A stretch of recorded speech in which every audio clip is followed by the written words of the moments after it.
ఒకటి దేవుడు ఒకడే. రెండు నిబంధనలు రెండు, కొత్త నిబంధన పాత నిబంధన. మూడు మూడు దేవుడు 3 రోజులు లేచాడు.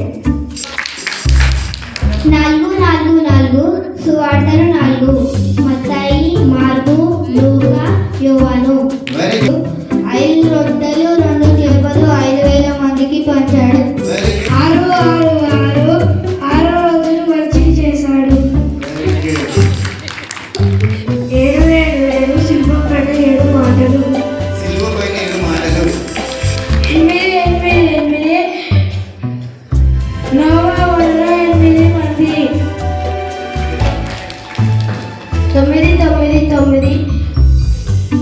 9 ఆత్మఫలాలు: ప్రేమ, సంతోషం, సమాధానం, దీర్ఘశాంతం, దయాలత్వం, మంచితనం, విశ్వాసం, సాత్వికం, ఆశా నిగ్రహం.